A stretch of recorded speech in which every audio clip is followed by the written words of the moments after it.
정부가 신종 코로나 바이러스 감염증을 코로나19로 바꿔 부르기로 했습니다. 또 현재는 집단 행사를 무조건 연기하거나 취소할 필요가 없는 상황이라고 강조했습니다. 국내 감염 환자 28명 가운데 오늘 3번과 8번, 17번 환자까지 3명이 추가로 퇴원했습니다. 이로써 완치 환자는 모두 7명으로 늘었습니다. 17번 환자는 독한 독감 정도로 느껴졌다며 치료를 잘 받으면 완쾌될 수 있다고 말했습니다. 중국 우한 교민들을 태운 세 번째 전세기가 오전에 김포공항에 도착했습니다. 유증상자 5명과 그 가족들이 병원으로 이송됐고 남은 140명은 경기도 이천 국방어학원에 입소 있습니다. 영화 기생충의 배우와 제작진이 오늘 새벽 귀국했습니다. 이들은 미국에 남은 봉준호 감독이 귀국하는 대로 오는 19일 국내에서 기자회견을 열 예정입니다. 1조 6천억 원 규모의 환대 중단 사태가 벌어진 라임 자산운용과 관련해 은행 예금처럼 위험성이 낮다며 투자를 권유하는 등 불완전 판매가 이루어진 정황이 드러났습니다.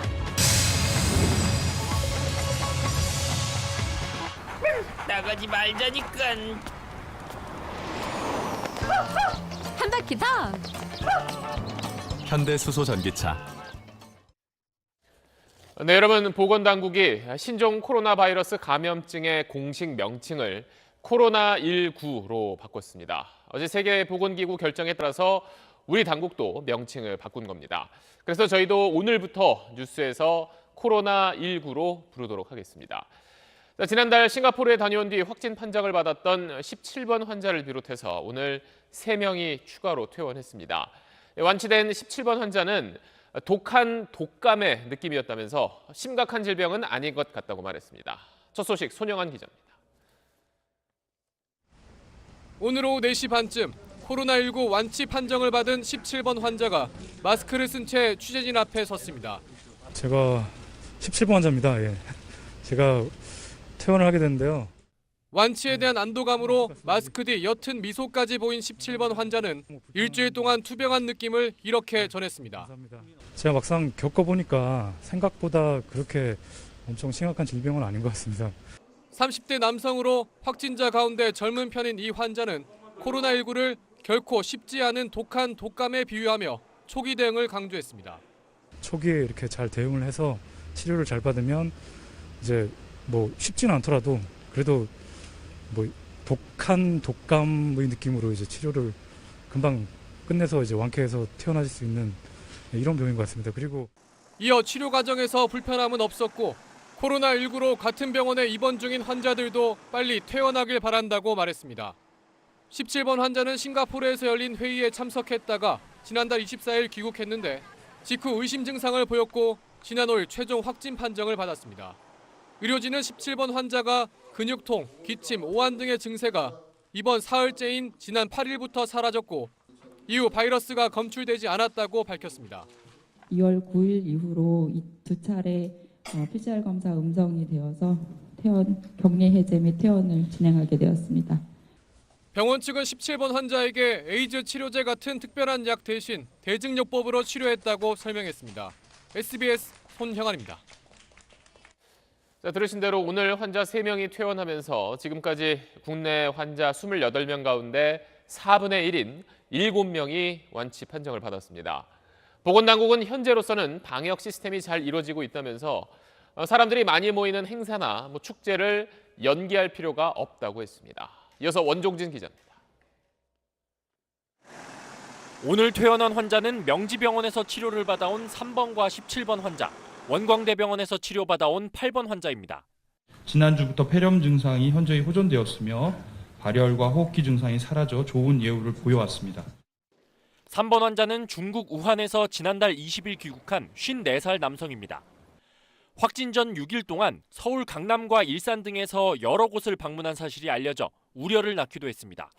8번 환자는 62살 여성으로 역시 우한에서 귀국했는데 1차 검사에서는 음성 판정을 받고 격리 해제됐다가 2차 검사에서 확진 판정을 받은 사례자입니다. 여기에 싱가포르 국제 컨퍼런스에 참여했다가 감염된 17번 환자까지 모두 3명이 퇴원을 한 겁니다. 누적 퇴원자 수가 7명으로 늘면서 국내 환자 28명 가운데 4분의 1이 모두 완쾌 판정을 받았습니다. 중앙사고수습본부는 코로나19 확산 우려로 지역 행사나 축제, 시험 등을 무리하게 연기하거나 취소할 필요는 없다고 강조했습니다.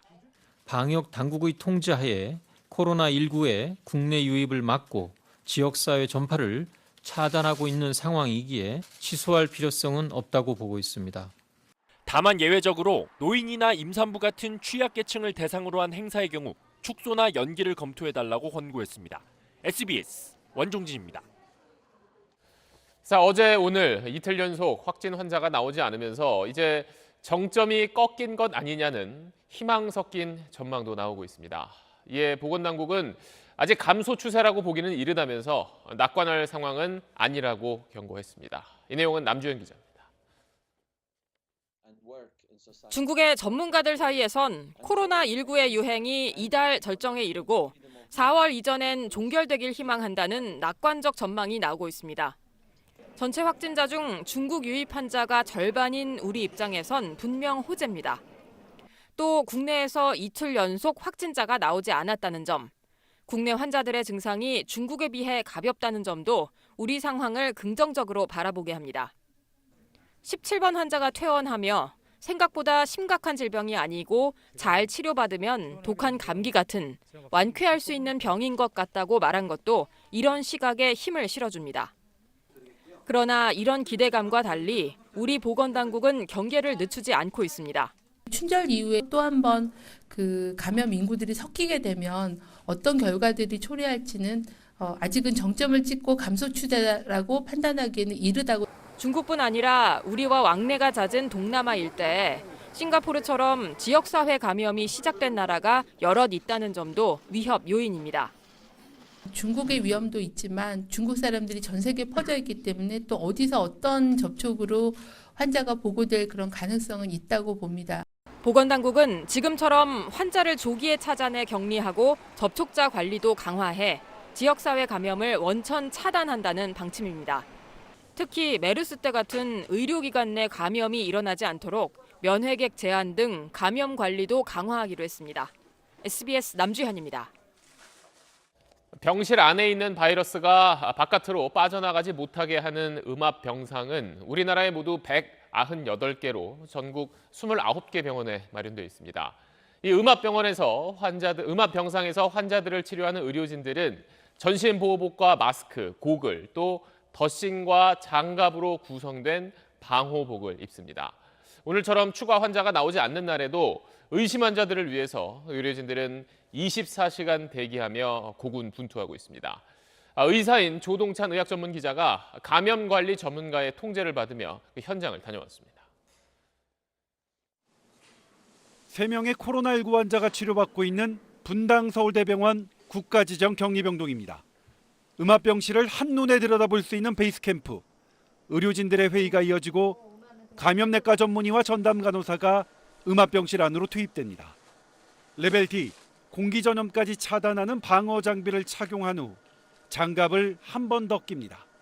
아무래도 저 안에 들어가니까 좀 긴장되는 게 어느 정도 있고요. 환자분 상태가 다 안 좋으면은 그거에 따라서 자주 들어가게 되고. 주치의와 간호사 2인 1조의 팀이 음압병실 안으로 들어가자 병실 문이 굳게 닫힙니다. 오늘 바이탈이 어떻게 되죠? 지금은 혈압은 106에 70이고요. 맥박은 73 그리고 호흡은 20 정도로 괜찮으십니다. 근데 이제 문제는 환자분이 오늘 식사를 하시면서 설사를 지금 카레티아가 추가돼가지고 그거에 의한 사이드 이펙트로 생각이 되고요. 일단 환자가 너무 힘들지 않으면은 조금 더 지켜보고요. 검사 결과도 꼼꼼하게 챙깁니다. 오늘 오전에 PCR 검사는 나간 거죠? 네네, 나갔습니다. 오전 10시로 해서 나갔습니다. 고강도 훈련을 오랫동안 받아왔지만 신종 감염병이 처음엔 두려웠다고 말합니다.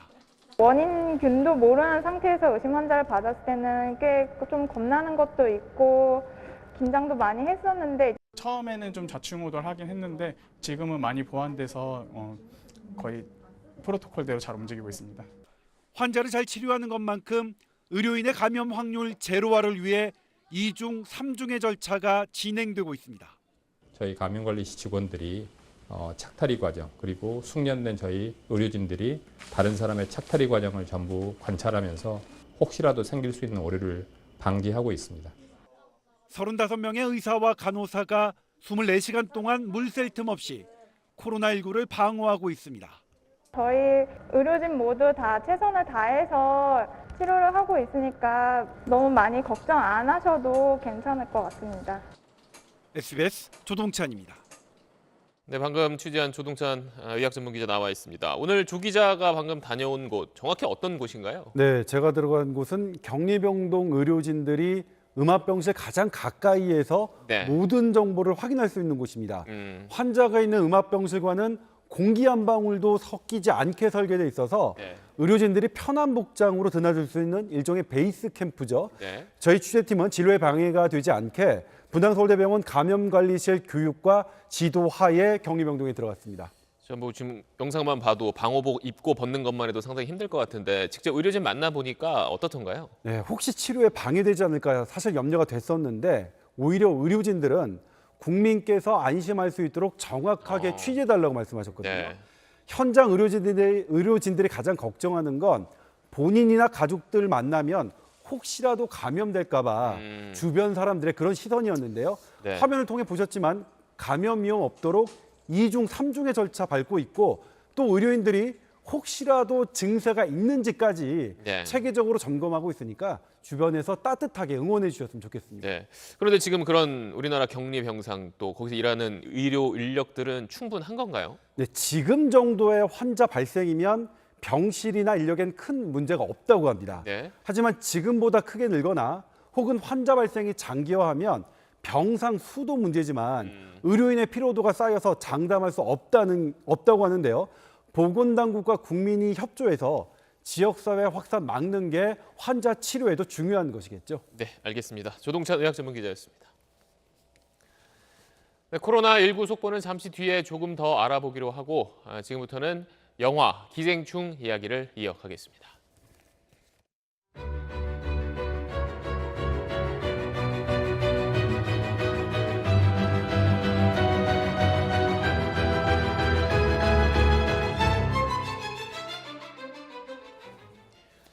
네, 아카데미 사관왕에 오른 영화 기생충의 배우와 제작진들이 오늘 새벽 인천공항에 도착했습니다. 국제무대에서 실력을 인정받은 배우들에게 외국 영화사들의 출연 제안도 이어지고 있습니다. 먼저 안상우 기자입니다. 공항 입국장 문이 열리고 카메라 플래시가 쏟아집니다. 긴 비행에도 불구하고 영화 기생충의 제작진과 출연진이 밝은 표정으로 하나둘 모습을 드러냅니다. 이른 아침에 나와주셔서 환영해주셔서 너무 감사하고요. 배우 송강호 씨도 감사 인사를 전하려던 순간 누군가의 반려견이 짖는 소리에 현장은 웃음바다가 됐습니다. 끊임없는 성원과 응원이 계셨기 때문에 저희들이 그렇게 좋은 결과를 다시 말씀드리겠습니다. 기생충을 잇는 좋은 영화로 기대에 부응하겠다는 말도 잊지 않았습니다. 앞으로도 좋은 한국 영화를 통해서 한국의 뛰어난 어떤 문화와 예술을 알리는데 최선을 다하겠습니다. 여러분 진심으로 감사드립니다. 귀국과 함께 다시 바쁜 일정에 돌입하는 배우들에겐 굵직한 해외 영화사들의 러브콜도 이어지고 있습니다. 영어에도 능통한 최우식 배우는 기생충의 북미 시장 개봉 이후 역시 아카데미 작품상을 받은 문라이트의 제작사인 미국의 A24의 출연 제안을 받았습니다. 송강호 배우는 재난 블록버스터 영화 출연이 예정돼 있고 시상식 직후 간담회에 참석 못하고 급히 귀국한 이정은 배우는 올해 스케줄이 이미 가득 찬 상태입니다. 이들은 봉준호 감독까지 귀국한 뒤 오는 19일 다 함께 기자회견을 열고 국내 팬들에게 정식으로 감사 인사를 전할 예정입니다. SBS 안상우입니다. 매일 하얗게 불태우네 없는 근육이 다 타도록 쓸고 밀고 닦고 다시 움켜쥐네 이젠 딱딱한 내 손바닥. 네, 방금 들으신 노래는 영화 기생충의 주제가입니다. 아카데미 시상식 주제가 부문에서 예비 후보에도 올랐었는데 봉준호 감독이 가사를 쓰고 영화에서 송강호 배우의 아들로 나온 최우식 배우가 직접 노래를 불렀습니다. 이 주제가에 담긴 의미를 김수현 기자가 짚어봤습니다. 흐린 안개 속에 힘껏 마시는 미세먼지. 소주 한 잔으로 고달픈 노동의 애환을 달래는 젊은이의 모습이 그려집니다. 기생충에서 백수가족의 아들로 출연한 최우식 배우가 부른 이 노래. 봉준호 감독이 직접 쓴 가사에 정재일 음악 감독이 곡을 붙인 주제가입니다. 영화 본편이 끝난 후 엔딩 크레딧의 마지막에 흘러나옵니다. 이게 보면은 영화의 일부를 볼 수 있습니다. 마지막에 관객들에게 전하는 최우식 군의 어떤 작은 편지 같은 거일 수도 있기 때문에 정 감독님이 정말 모든 걸 만들어 주셨고요. 그리고 저는 이제 직업이 배우기 때문에 참 다행이다라는 생각에 아카데미 시상식 주제가상 예비 후보에도 올랐던 이 노래는 영화의 인기와 함께 요즘 국내외에서 다시 주목받고 있습니다. 최우식, 박소담 배우의 캐릭터로 오늘날 젊은 세대를 그리고 싶었다는 봉준호 감독은 노래에도 그런 느낌을 담았습니다. 잘 되기를 바라지만 녹록하지가 않잖아요, 현실이. 거기서 오는 슬픔도 있고 불안감도 있고 두려움도 있고 그런 복합적인 마음들을 한번 담아보고 싶어요. 쓰라린 삶의 애수를 밝고 경쾌한 멜로디로 노래하는 소주 한 잔. 희비극을 넘나들며 우리 삶의 모순을 드러내는 영화 기생충의 진정한 엔딩입니다. SBS 김수현입니다. 봉준호 감독은 영화를 찍기 전에 이렇게 배우들의 동선 또 카메라 위치까지 미리 다 정해놓고 실제 촬영장에서는 그대로 진행하는 걸로 유명합니다. 자, 이런 세밀함에 더해서 영화 곳곳에 숨어있는 상징과 또 은유들로 세계 관객들을 사로잡았습니다. 계속해서 이주상 기자입니다. 역시 코너링이 훌륭하시네요. 우병우 전 청와대 민정수석 아들의 운전병 특혜 의혹을 해명하던 당시 경찰의 설명이 연상되는 대목입니다. 운전이 정말 남달랐습니다. 코너링도 굉장히 좋았습니다. 봉준호 감독도 정치적 농담으로 받아들여질 수 있다고 밝혔습니다. 영화에는 다양한 상징과 기호들이 포함됐는데 주인공 가족의 이름에는 모두 기생충의 기나 충이 들어가 있습니다. 인디언 분장은 공존에 실패했던 아메리카 인디언의 운명을 은유적으로 표현합니다. 봉준호 감독은 각본과 함께 사전에 스토리보드를 꼼꼼히 작성하는 것으로 유명합니다. 영화 대부분의 장면들을 미리 그려놓는 스토리보드는 실제 영화에서 그대로 살아납니다. 배우의 동선과 카메라 위치까지 사전에 계획하는 겁니다. 시나리오 쓸 때 이미 인물들의 동선이 구상돼 있었고 구상된 동선에 맞게 주문을 한 케이스예요. 이런 디테일에 스태프의 구체적인 노력이 더해졌습니다. 진짜 냄새나는 음식물 쓰레기 같은 것도 소품팀이 만들어서 실제 촬영할 때 팔이나 이제 모기 같은 것들이 윙윙거리고. 관객들이 궁금증을 갖게 하는 장치 역시 치밀함의 한 부분입니다. 부잣집에서 쫓겨났던 문광이 빗속에 다시 찾아왔을 때 얼굴에 피멍이 든 모습은 그 배경을 관객들의 상상에 맡깁니다. 문광과 부잣집의 건축가 남궁 현자와의 관계에 대해서도 야릇한 암시를 남겼습니다. 어떨 때는 사모님 행세를 할 때도 있어, 지가. 미국에서 제작하기로 한 드라마에서는 이런 궁금증들이 모두 해소될 것으로 보입니다. SBS 이주상입니다. 또 영화 기생충에서는 이 라면을 만드는 방식이 빈부격차를 나타내는 중요한 상징 가운데 하나로 등장을 합니다. 기생충이 세계적 인기를 끌면서 영화에 나온 이 라면 같은 우리나라 제품을 이제 외국에서도 많이 찾고 있다고 합니다. 이 소식은 정다은 기자입니다. 저기 아줌마, 짜파구리 할 줄 아시죠? 냉장고에 한우 체크살도 있으니까 그것도 좀 넣으시고. 부잣집 사모님 연교가 가정부 충숙에게 주문하는 짜파구리. 라면에 한우 체크살을 올린 호화로운 레시피로 빈부격차를 은유적으로 보여줍니다. 기생충의 수상 소식에 해외 네티즌들은 SNS에 짜파구리를 먹는 사진과 함께 축하 메시지를 잇따라 올리고 있습니다. 깜짝 특수의 라면 제조사는 제품과 조리법 책자를 극장에 뿌리고 11개 언어로 조리 영상을 만드는 등 발빠른 홍보에 나섰습니다. 외국 분들이 관심을 갖게 되는 것부터가 의미 있는 일이라고 생각을 하고요. 세계인들에게 짜파구리를 비롯해서 한국 음식을 알릴 수 있는 저가 맥주에 만족하던 기택네 가족은 돈을 벌자마자 수입 맥주로 바꿉니다. 계층을 표현한 또 다른 장치, 국산 맥주도 인기입니다.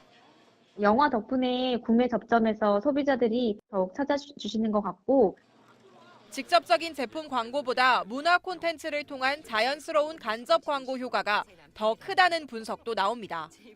영상 콘텐츠로 해서 소비자들이 호기심을 갖게 되고 실제로 그렇게 알려진 국내 한류 음식들이 꽤 많거든요. 기생충과 같이 영화에서 나오는 음식의 어떤 광고 효과는 상상을 초월한다고 보십니다. 기생충의 흥행을 타고 해외 시장에서 한류가 다시금 파란을 일으킬 것으로 기대됩니다. SBS 정다은입니다. 많은 분들이 궁금해하는 것 가운데 또 하나가 영화에 나왔던 반지하집과 대저택이 실제 있는 곳이냐 하는 겁니다. 모두 세트여서 지금은 다 철거됐는데 이번 아카데미 수상에 힘입어서 복원에 나서기로 했습니다. 자세한 내용은 전현남 기자가 전하겠습니다. 폭우가 쏟아지며 골목은 반쯤 물에 잠겼고 다급히 집으로 뛰어가지만 물이 목까지 차오릅니다. 영화의 백미 중 하나로 꼽히는 이 반지하 홍수 장면은 박 사장의 호화저택과 시각적으로 대비되면서 부합인 양극화라는 영화의 주제의식을 또렷하게 각인시켰습니다. 이 동네, 지금도 누군가 살고 있을 것처럼 현실적이지만 실제로는 경기도 고향 아쿠아 특수 스튜디오에 만든 세트였습니다.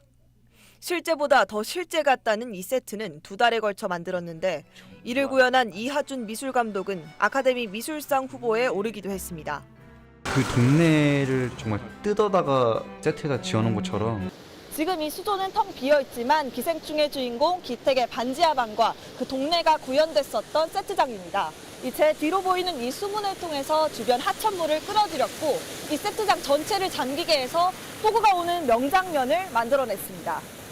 기생충 제작이 끝난 뒤 다른 영화 촬영을 위해 철거됐지만 촬영 장소에 대한 관심이 높아지자 고양시가 영화 제작사와 협의해 이 세트를 복원하겠다고 발표했습니다. 지하 밀실을 갖춘 박 사장의 호화저택. 영화 속 주요 사건이 발생한 핵심 장소인데 역시 전주 촬영소에 설치됐던 세트로 지금은 철거됐습니다. 전라북도는 다음 주 제작사와 만나 박 사장네 집 복원을 협의하기로 했습니다. SBS 전연남입니다. 자, 이렇게 영화가 워낙 관심을 끌다 보니까 총선을 앞둔 정치인들까지 기생충의 인기를 자기 홍보에 끌어들이고 있습니다. 한 예비 후보자는 봉준호 감독의 생과 털을 복원하겠다는 공약까지 내놨는데 도가 지나치다는 비판도 나오고 있습니다. 고정현 기자입니다. 기생충 영화 포스터를 패러디한 사진입니다. 영화 주인공들이 살던 저택 앞에 정치인들이 등장합니다. 기생충 아카데미 4관왕에 빗대 자신도 상을 많이 받았다고 수상 실적을 자랑합니다. 모두 기생충 인기에 올라탄 총선 출마자들의 홍보 전략입니다. 영화 기생충의 아카데미 4관왕 수상으로 우리 문화의 저력과 진가가 다시금 세계인들의 뇌리 속에 문화예술인 고용 안정책을 담은 민주당 문화공약은 기생충이 아카데미를 휩쓴 직후인 오늘 공개됐습니다. 공약 내용은 미리 준비한 것이라고 민주당은 설명했지만 보도자료 속 수치와 표현은 2번이나 수정됐습니다. 한국당 대구 지역 총선 예비 후보자들은 봉준호 감독이 대구 출신이란 점을 내세우며 설익은 공약을 쏟아냈습니다. 대구에 영화 박물관을 설립하겠다, 봉준호 감독 기념관을 짓겠다, 심지어 봉 감독 생과 털을 복원하겠다는 공약까지 등장했습니다. 비판의 목소리도 나옵니다. 정의당은 봉 감독의 숟가락을 얹고 있다며 한국당은 집권 시절 봉준호 감독을 블랙리스트에 올려놓고 핍박하지 않았느냐고 꼬집었습니다. 봉 감독은 지난해 5월 외신과 인터뷰에서 문학의 블랙리스트에 대해 한국의 예술가들을 깊은 트라우마에 잠기게 한 악몽 같은 몇 년이었다고 말한 바 있습니다. SBS 고정현입니다. 네, 다시 코로나19 소식입니다. 중국 우한에 남아있던 우리 교민과 그들의 중국 가족을 태운 전세기가 오늘 도착했습니다. 의심 증상을 보인 5명과 자녀 2명은 병원으로 옮겨졌고 나머지 사람들은 경기도 이천에 있는 임시생활시설로 이동했습니다. 홍영재 기자의 보도입니다. 우리 교민과 중국 가족 등 147명을 태운 세 번째 전세기가 오늘 아침 김포공항에 도착합니다. 탑승객들은 비행기에서 내리자마자 임시 검역소에서 다시 검역을 받습니다. 147명 가운데 탑승 전후 의심 증상을 보인 5명은 국립중앙의료원으로 옮겨졌고 의심 환자 2명의 11살, 15개월 자녀도 부모와 같은 음압병실로 각각 이송됐습니다. 당초 190여 명이 탑승을 신청했는데 40여 명은 공항에 나타나지 않았습니다. 우한에서 먼 곳에 거주해 못 오거나 생활 기반이 중국에 있어 탑승을 포기한 경우 여권 등 서류가 없는 경우도 있었습니다. 한 교민 남성은 출국 직전 중국 측 검역에 걸려 아내와 함께 귀국을 포기하기도 했습니다. 오늘 입국한 사람은 대한민국 국적이 79명, 중국이 67명, 미국 국적자가 1명입니다. 7명을 제외한 140명은 버스 21대에 나눠 타고 임시생활시설인 경기도 이천 국방어학원에 입소했습니다. 한국에 오니까 훨씬 좋으신가 봐요. 14일 뭐 금방 갈 수 있으니까 뭐 하면 되지 하면서 가족들하고도 통화 많이 하시더라고요. 힘드신지 거의 다 버스 타서 출발하시면 다 주무세요. 이들은 진천, 아산에서 생활 중인 1, 2차 교민들처럼 2주간 격리 생활을 합니다. 3차례 수송작전으로 현재 우리 교민은 우한에 50여 명, 후베이성 전체엔 120명 정도 남은 걸로 외교부는 추산했습니다. SBS 홍영재입니다. 중국에선 확진자가 4만 5천 명에 육박하고 사망자는 후베이성에서만 1,000명을 넘었습니다. 베이징 연결합니다. 정성엽 특파원, 확진자, 사망자 수가 계속 늘고 있기는 한데 확산세가 곧 꺾일 거다라는 얘기들이 나오고 있다고요? 중국 전염병 최고 권위자죠. 중난사 원사가 2월 하순쯤에 절정에 이르고 4월 전엔 사태가 종결되길 바란다. 이렇게 전망을 했습니다. 이런 기대 섞인 전망은 후베이성 이외 지역의 하루 확진자 증가 수가 8일 연속 감소하고 있고요. 또 전국 확진자 증가 수도 하루 2,000명 선으로 떨어진 것에 근거합니다. 이 사람들이 일터로 복귀를 하더라도 감염자가 크게 늘어나진 않을 걸로 장담했습니다. 이 시진핑 주석도요, 중국이 이렇게 강력하게 방역 조치를 잘하고 있으니까 대규모 확산이 진행되지 않는다고 했습니다. 초기 대응에 실패했다는 비판을 피하려는 메시지일 수도 있는데 이들 주장의 근거인 중국 통계에 대한 불신은 여전히 남아 있습니다. 네, 중국 통계뿐만 아니라 언론 통제에 대한 불만, 불신도 큰데 시민들 움직임은 좀 어떻습니까? 코로나19를 처음 경고했던 의사 리원양이 숨진 이후부터 이 언론 자유에 대한 요구가 커지고 있습니다. 중국 지식인 수백 명이 표현의 자유 보장을 수용하라는 온라인 청원서에 서명을 했다고 오늘 홍콩 매체가 보도를 했는데요. 벌써부터 서명에 참여한 일부 인사들에 대한 탄압이 시작됐다는 소식도 들리고 있습니다. 네, 그리고 우한 실태를 알리다가 실종된 시민기자 천추스 관련한 소식도 있다고요. 지난 6일 연락이 끊긴 천추스는 당국에 격리됐다는 얘기 외에 어디에 또 무슨 이유인지 알려주지 않아서 이 실종 의혹이 제기가 됐었죠. 이 천추스의 실종 의혹을 제기했던 친구 쉬샤오 등이 어젯밤에 내부 관계자로부터 들었다면서 천이 지금 우한의 1인 격리 시설에 있고 휴대전화를 압수당해 연락은 안 되지만 건강 상태나 생활하는 데 문제가 없다고 전했습니다. 신종 코로나 감염 장소를 많이 돌아다닌 천추스가 14일이 지나면 고향인 칭다오로 갈 것 같다면서도 혹시 이후에도 계속 격리당할지도 모르니까 지켜봐야 한다고도 당부했습니다. 지금까지 베이징에서 전해드렸습니다. 코로나19 집단 감염이 발생한 일본 크루즈선에선 39명이 또 추가로 확진 판정을 받았습니다. 크루즈선 안에서 검역 활동을 하던 검역관도 감염됐는데 남은 승객들은 앞으로도 일주일을 더 격리돼 있어야 하는 상황입니다. 요코하마에서 유성재 특파원입니다. 일본 크루즈선 다이아몬드 프린세스호에서 감염자 39명이 추가로 확인됐습니다. 배에 올랐던 검역관 1명도 확진 판정을 받았습니다. 이 검역관은 지난 3일 승선에 승객들에게 질문지를 돌리고 체온을 재면서 복수의 선실에 출입했던 것으로 확인됐습니다. 이에 따라 크루즈 감염자 수는 모두 174명이 됐고 일본 내 전체 감염자도 203명으로 늘어났습니다. 오늘 오전에 다시 요코하마항으로 들어온 다이아몬드 프린세스호입니다. 선내 물품 반입 작업이 계속되고 있는 가운데 승객들은 잠시 바깥 공기를 쐬고 있습니다.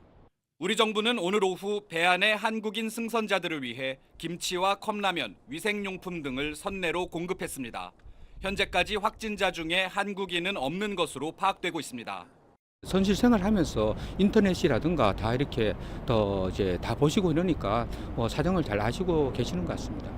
오늘로 선내 격리 8일째, 무작정 해상 격리만 할 게 아니라 하루빨리 승선자 전체를 검사해 선상 감염을 최소화해야 한다는 목소리가 일본 안팎에서 높아지고 있습니다.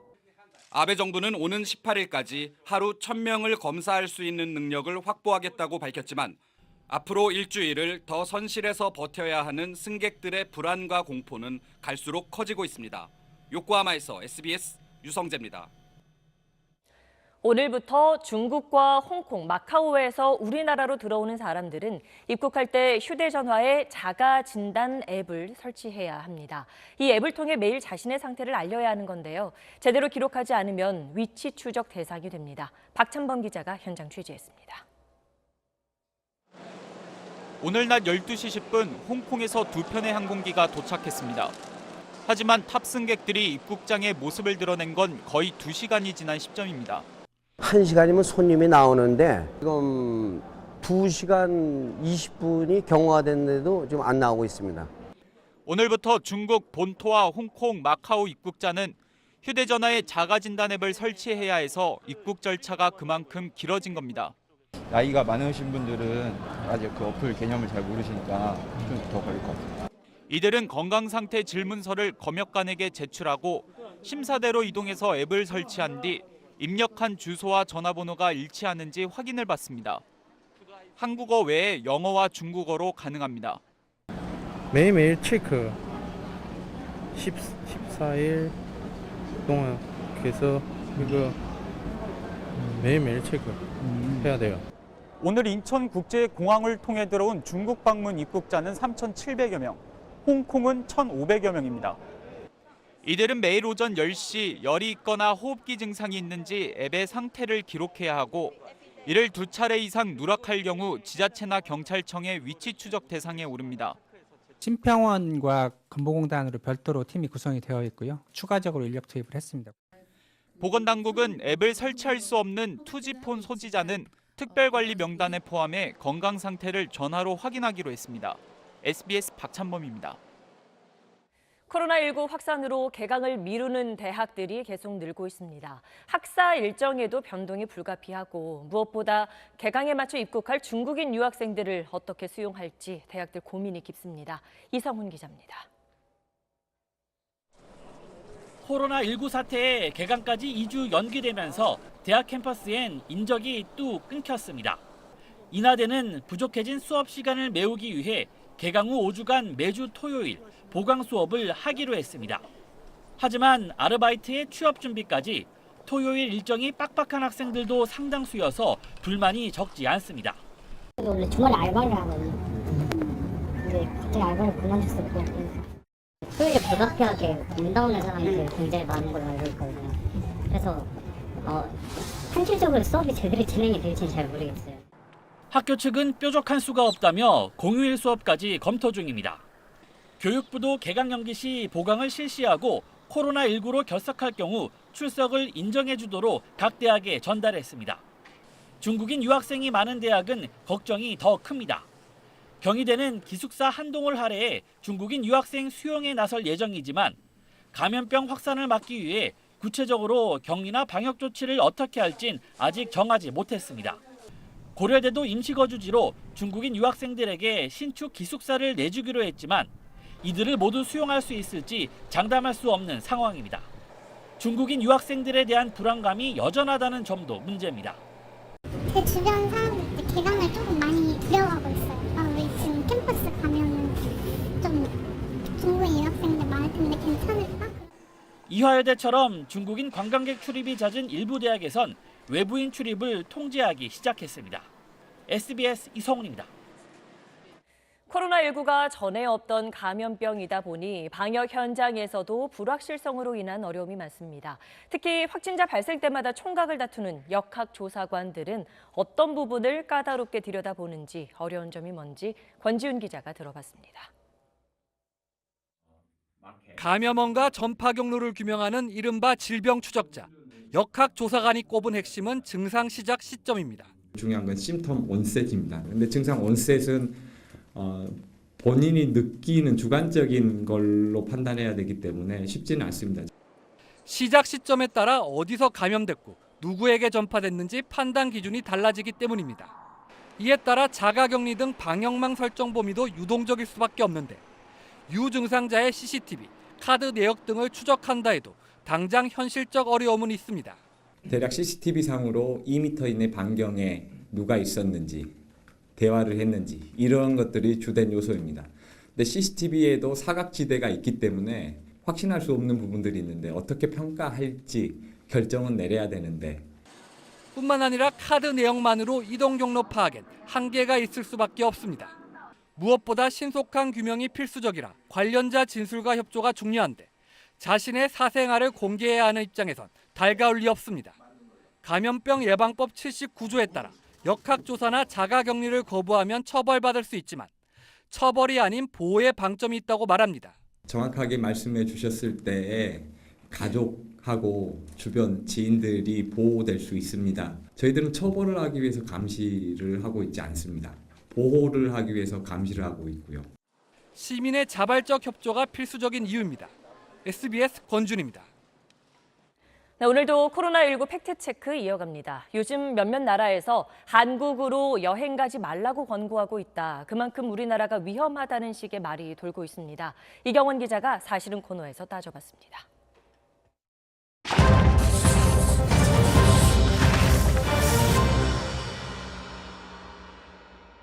영국 정부는 우리나라를 우한 폐렴 위험국으로 포함시켰습니다. 그렇다고 영국이 한국을 여행 제한 국가로 지정한 건 아닙니다. 한국, 중국, 태국, 일본, 싱가포르 등 9개 지역에 여행 다녀왔을 때 14일 안에 열이 나거나 기침을 하면 신고하라는 안내를 한 건 맞습니다. 귀국 후에 잘 모니터링하고 관찰을 해서 필요한 조치를 해라라고. 그런데 정부가 영국 얘기를 하면서 한국 여행 자제시키는 나라가 일부 있다고 했다가 몇 시간 뒤 이 말을 번복하면서 혼선이 빚어진 겁니다. 한국 여행 자제시키는 나라 있느냐 사실인 틈에 확인 요청이 들어왔습니다. 한국 여행 많이 오는 20개 국가 모두 합하면 한국 관광객의 95% 정도를 차지하는데 이 나라들의 외교부 홈페이지를 모두 확인했습니다. 미국 보시죠. 1단계부터 4단계까지 여행 경보 제도를 운영하는데 한국은 평시 수준인 1단계 일반적 주의입니다. 대신 중국에 대해서는 4단계 여행 금지로 정해놨습니다. 태국입니다. 여행 금지를 권하지 않는 WHO의 지침을 존중한다. 즉 어떤 국가도 여행 금지 안 한다고 돼 있습니다. 캐나다는요. 한국 입국할 때 코로나19 때문에 검사가 까다로울 수 있다. 주의사항 정도만 공지했습니다.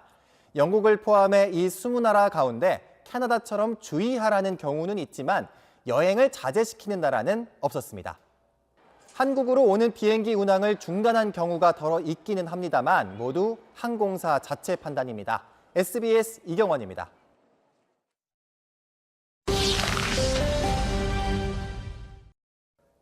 WHO가 발표한 신종 코로나의 새 이름은 줄임말입니다. CO는 코로나, VI는 바이러스, D는 질병을 뜻하는 디지즈입니다. 여기에 병이 발생한 2019년을 의미하는 숫자 19를 붙였습니다. 그런데 우한이라는 지명은 빠졌습니다. WHO가 2015년부터 특정 지역이나 사람, 동물 이름을 병명에 사용하지 않기로 했기 때문입니다. 물론 2015년 이전에는 지명이 포함된 이름이 많았습니다. 메르스에는 중동이라는 지명이 들어가 있고 에볼라 바이러스와 지카 바이러스는 각각 바이러스가 처음 발견된 강과 숲 이름을 그대로 따왔습니다. 심지어 A형 H1N1 바이러스는 돼지와 관련도 없는데 돼지 독감으로 불리면서 이집트에서는 돼지를 모두 도살하는 일도 벌어졌습니다. WHO가 지명을 사용하지 않기로 원칙을 바꾼 뒤 처음으로 적용된 이름이 이번 코로나19입니다. SBS 최재영입니다. 다음 소식 이어가겠습니다. 4월 총선을 앞두고 요즘 각 당은 공천 준비에 분주합니다. 나흘째 공천 면접 중인 민주당에선 같은 지역구 경쟁자들의 신경전이 가열되고 있습니다. 또 한국당은 홍준표 전 대표 같은 무게감 있는 인사들을 어디로 보낼지를 놓고 막판 고심이 깊습니다. 정치권 소식 정윤식 기자입니다. 서울 영등포 을의 19대 20대 의원은 신경민, 15대 16대 의원은 김민석. 전현직 의원 둘은 막 같이 민주당 공천 면접을 보고 나왔는데 기자들 앞에서 연장전을 치릅니다. 무제한 토론하는 시범 경선직으로 해야 될 필요가 있을까? 좀 우려스러운 네거티브가 조직적이고 거짓말하다 딱 걸렸어. 원칙적으로 대처하는 것이 좋겠다 하는. 철새들이 다 좀비로 태어나서 지지 기반을 갉아먹고. 수도권 여러 지역구에서 이런 현직 대 전직 의원, 현직 의원 대 청와대 출신의 양보 없는 경선이 예상되는데 민주당은 이르면 모레 경선 지역구를 발표합니다.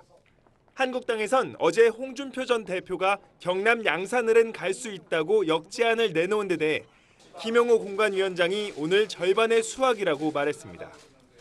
그렇다고 수도권 차출론을 완전히 접은 건 또 아니라서 밀고 당기기는 진행형입니다. 양지 바른 곳에 옮겨야 금옥으로 자랄 수 있는데 수 엉달진 계곡에 들어가려고 하는 것은 또 금옥이 안 되는 거죠. 김무성 전 새누리당 대표는 선친이 기업 활동을 했던 광주광역시 출마를 검토 중인데 북구 갑이 후보지로 거론됩니다. SBS 정윤식입니다. 강도치사 혐의로 무기징역을 선고받고 복역하던 중에 통풍구를 통해서 탈옥했던 신창원 아마 기억하실 겁니다. 탈옥한 이후에 2년 반 동안 숨어 지내다가 지난 1999년 경찰에 붙잡혔습니다. 도피 과정에서도 돈과 또 차를 훔치고 여성들을 만나면서 경찰 추적을 따돌리기도 했었습니다. 신창원은 다시 붙잡힌 뒤에 현재 광주 교도소에 수감돼 있는데 지난해 5월 교도소의 CCTV 감시가 지나치다면서 인권위에 진정을 냈습니다. 인권위원회가 여기에 어떤 결론을 냈을지 한상우 기자가 전하겠습니다. 1999년 7월 검거된 신창원 씨는 여러 차례 이감을 거쳐 현재 광주교도소에 복역 중입니다. 검거 이후 신 씨는 줄곧 CCTV가 설치된 4.6제곱미터 크기 독거 수용실, 이른바 독방에서 지냈습니다. 지난해 5월 신 씨는 20년 넘게 독방 생활을 하며 용변을 보는 모습까지 CCTV로 감시받아 인권을 침해받고 있다며 국가인권위에 진정을 냈는데 인권 침해 여지가 있다는 판단이 나왔습니다.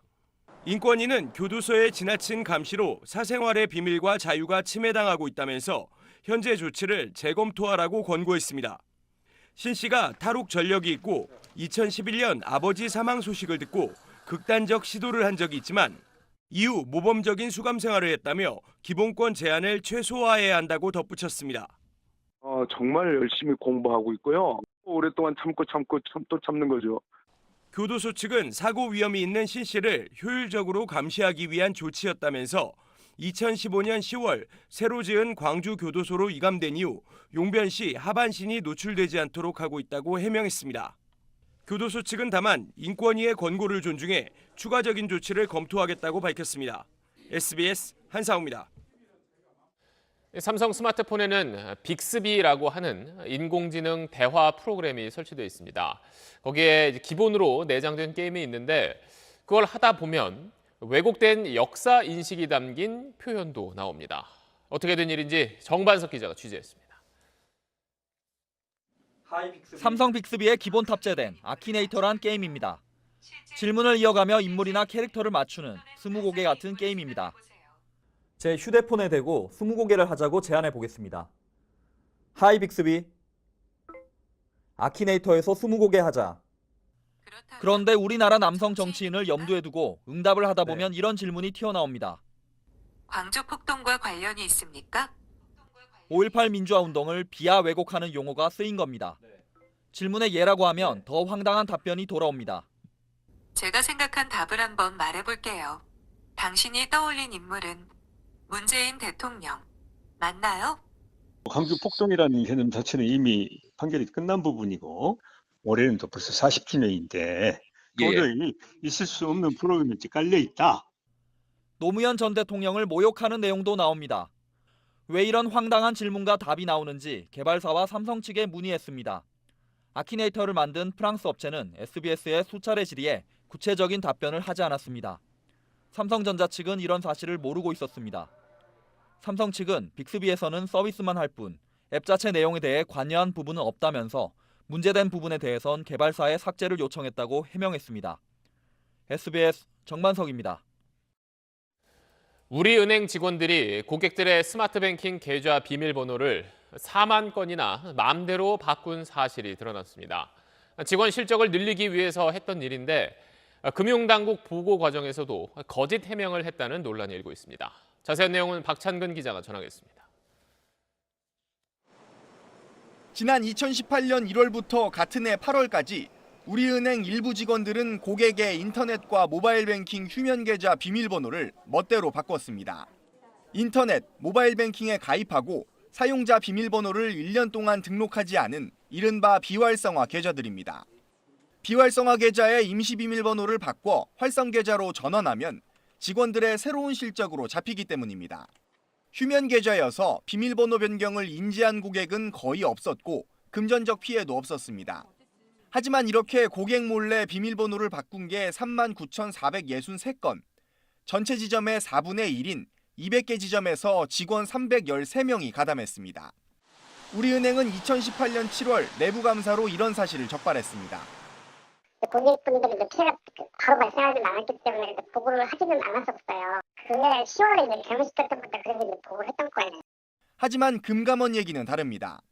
2018년 10월 현장 조사를 나간 금감원 직원이 이상한 점을 발견해 자료를 요구하자 그제서야 제출했다는 겁니다. 우리은행의 이런 비위 행위는 1년 넘게 지나서야 수면 위로 드러난 셈인데 최근 금감원 제재에도 불구하고 손태승 우리금융회장이 연임을 시도하는 데 대한 압박 차원이 아니냐는 시각도 있습니다. 금감원은 뒤늦게 이르면 다음 달 제재 여부를 심의하겠다고 밝혔습니다. SBS 박찬근입니다. 1조 6천억 원 규모의 펀드 환매를 중단한 라임 자산운용 사태와 관련해서 그 펀드를 집중적으로 팔았던 증권사에서 문제가 있었던 정황이 계속 드러나고 있습니다. 투자금은 미리 받아놓고 이 펀드 가입에 필요한 서류는 나중에 작성했다는 의혹도 불거졌습니다. 전영우 기자가 단독 취재한 내용입니다.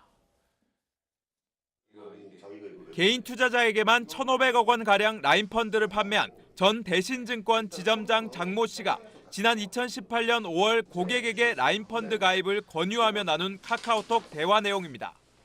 수익률이 연 8에서 10%에 달하는 확정금리형 상품이라며 은행 예금처럼 위험성이 낮다고 설명합니다. 운용 실적에 따라 수익률이 달라지는 실적 배당형 상품인 펀드의 기본을 무시한 설명입니다. 지난해 8월 해외금리 연계 파생결합 상품 DLF 사태가 터진 뒤 불안해진 고객이 문의하자 장 씨는 펀드가 투자한 수십 개의 딜 중에 절반 이상이 동시다발적으로 부도가 나야 문제가 생긴다며 확률이 로또 당첨 확률보다 낮다고 안심시킵니다. 이때는 이미 라임 펀드 부실 의혹이 시장에서 제기되고 있었습니다.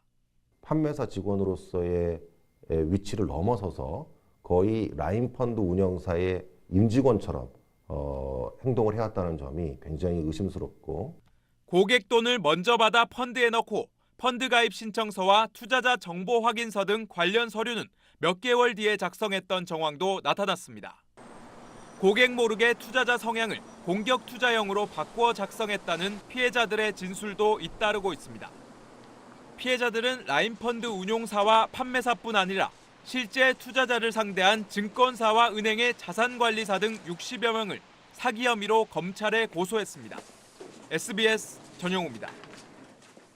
네, 유난히 춥지 않았던 이번 겨울을 보내면서 곳곳에 동식물도 벌써 기지개를 펴기 시작했습니다. 멸종 위기종인 도롱뇽은 보름 일찍 산란을 시작했고 봄의 전령사라 불리는 초령목은 관측 이래 가장 빨리 꽃을 피웠습니다. 서동균 기자입니다. 제주도 한라산의 한 습지. 큼지막한 돌을 들쳐 빛을 비추니 겨울잠에서 일찍 깬 도롱뇽이 놀라 도망칩니다. 바위 및 이곳저곳에선 길쭉길쭉 투명한 도롱뇽 알들이 발견됩니다. 지난달 10일 촬영한 영상인데 도롱뇽이 예년보다 보름 정도 일찍 산란을 시작한 겁니다. 국내에 몇 그루 남지 않은 목련과 식물인 초령목도 하얀 꽃망울을 터뜨렸습니다. 개화 시기가 빨라야 3월인데 지난달 25일 꽃을 피운 겁니다. 2004년 관측 시작 이래 가장 빠른 개화입니다. 빨리 산란하거나 빨리 개화하게 되면 대려 봄철 냉해 피해에는 훨씬 더 취약한 경향을 보인다는 게 한 가지 큰 문제고요. 이 종들하고 연결되어 있는 다양한 생물 종들에 있어서 연결고리들이 끊어져 버려서 올겨울 한반도 평균 기온은 영상 2.6도로 지난 10년 중 가장 높았고 제주도도 평균 9.4도로 지난 10년 가운데 가장 따뜻한 겨울을 보내고 있습니다. 시베리아 대륙 기온이 평년보다 높아 찬 시베리아 고기압이 위축됐고 서태평양 해수 온도가 높아진 것도 이유입니다. 한파 피해가 적다고는 하지만 생태계 교란까지 걱정되고 있어 반길 수만은 없는 따뜻한 겨울입니다. SBS 서동균입니다. 전국 땅값 산정의 기준이 되는 표준지 공시지가가 지난해만큼은 아니지만 올해도 평균 6% 넘게 올랐습니다. 부동산 보유세도 많이 오를 것으로 보입니다. 한세연 기자입니다. 올해 전국 표준지 50만 필지의 공시지가는 평균 6.33% 올랐습니다. 지난해보다 3%포인트 정도 낮지만 최근 10년 평균과 비교하면 2년 연속 크게 오른 겁니다. 서울이 7.89%로 가장 많이 올랐고 광주와 대구 등이 뒤를 이었습니다. 서울에선 성동구와 강남구가 10% 이상 올랐습니다. 표준지 공시지가의 실거래가 반영률은 65.5%로 지난해보다 0.7%포인트 상승했습니다. 부동산 유형별로, 가격대별로, 지역별로 균형이 맞춰지지 않고 편차가 있다 보니 그런 부분에 좀 균형을 제고를 하고 현실화율도 높일 필요가 있습니다. 지난해보단 덜 올랐지만 전년보다 50% 이상 올리지 못하는 세부담 상한에 걸려 지난해 반영되지 못했던 세금까지 더해지며 올해도 보유세 부담이 상당히 늘어날 걸로 보입니다. 실제로 제곱미터당 1억 9,900만 원으로 전국에서 땅값이 가장 비싼 서울 명동 네이처 리퍼블릭 부지는 올해 공시지가가 8.7%밖에 오르지 않았지만 공시지가가 배로 뛴 지난해와 마찬가지로 세부담 상한인 150%까지 보유세가 오릅니다. 주택가격 급등에 대한 부정적인 여론이 높고 특히 올라간 만큼 부동산 가격을 높아지는 세부담에 연동시켜야 된다라고 하는 여론이 큰 것을 감안을 하면 보유세 부담의 증가는 한동안 이어질 트렌드인 것으로 보여지고요. 단독주택과 표준지에 이어 오는 4월엔 아파트 공시가격도 발표되는데 역시 고가 아파트 위주로 공시가격이 많이 올라 세부담 역시 커질 걸로 보입니다. SBS 한세연입니다. 트럼프 미국 대통령이 대선 전까지 북한 김정은 위원장을 만나지 않겠다고 했다는 외신 보도가 어제 나왔는데 이번엔 백악관 외교안보 사령탑이 북미 정상회담을 또 하는 게 적절한지 생각해봐야 한다는 말을 했습니다. 김수영 특파원이 간담회에서 직접 질문해서 들은 답변입니다. 보시죠. 지난해 말까지만 해도 북한과의 만남에 적극적이었던 미국 정부의 자세에 미묘한 변화가 생겼습니다. 오브라이언 백악관 국가안보보좌관은 김정은 위원장의 약속 이행을 전제로 정상회담이 적절한지 봐야 한다고 말했습니다. You said he wants resume talks. Does it include two nations another summit? We want Chairman Kim to honor the commitment he made. We'll keep working at it, and we'll have to see as to whether another summit between the leaders is appropriate. 이번 발언은 미국인들에게 좋은 성과를 낼 수 있는 조건이 마련돼야 3차 북미 정상회담을 할 수 있다는 트럼프 행정부의 입장을 확인한 것으로 풀이됩니다. 대선을 10달 앞둔 시점에서 성과가 나올지 확실치 않은 북미 회담에 매달리느니 현상 유지 정도로 관리하는 게 낫다는 판단을 한 것으로 보입니다. 이를 반영한 듯 최근 미국 정부의 한반도 라인은 해체에 가까운 변화를 보이고 있습니다. 비건 협상 대표가 부장관으로 승진하면서 업무 범위가 넓어졌고 알렉스 웡 대북 특별 부대표는 UN 차석 대사로 승진이 이동하게 됩니다. 또 후커 백악관 한반도 담당 보좌관과 램버트 대북 특사 등도 승진이나 보직 이동으로 업무가 바뀌었습니다. 워싱턴에서 SBS 김수영입니다. 미국 민주당 대선 후보 경선에선 판세가 요동치고 있습니다. 두 번째 경선에서 샌더스 후보가 반격에 성공하면서 지난번에 깜짝 1위를 한 부티지지 후보와 양강 구도를 이뤘습니다. 워싱턴 손상민 특파원의 보도입니다. 전국 여론조사에서 민주당 1위를 달리는 진보의 상징 샌더스 후보가 2차 경선지 뉴햄프셔를 거머쥐었습니다. 하지만 이겨도 겨우 이겼습니다. 첫 경선지 아이오와주 깜짝 1위인 30대 신예 부티지지 후보와 격차는 1.5%포인트에 불과했습니다. This victory here is the beginning of the end for Donald Trump. I admired Senator Sanders when I was a high school student. I congratulate him on his strong showing tonight. 1, 2차 합산 대의원 획득 숫자로는 23대 21로 2명 차이 양강구도입니다. 워런 상원 의원과 검사 출신 클로버사 두 여성 후보가 뒤를 쫓고 있습니다. 당초 대세라던 부통령 출신 바이든 후보는 5위로 밀려났습니다. 그 자리를 부티지지가 치고 올라온 건데 부동층과 중도 성향 유권자들이 몰리고 있다는 게 출구조사 결과 분석입니다. Pete Buttigieg is the closer. Among those who say just today, 15% of the electorate, Buttigieg gets 31%. 이 추세가 유지될지는 다음 달 3일 14개 주에서 한꺼번에 열리는 슈퍼 화요일 경선을 지켜봐야 합니다. 전 재산 63조 원의 재력가로 아낌없이 광고를 쏟아붓고 있는 중도 성향 블룸버그 전 뉴욕시장이 이때부터 경쟁 대열에 합류합니다. 누구를 내세워야 트럼프 대통령을 꺾을 수 있을지 슈퍼 화요일까지 남은 20일 동안 민주당원들의 전략적 고민이 깊어질 것으로 보입니다. 워싱턴에서 SBS 손성민입니다.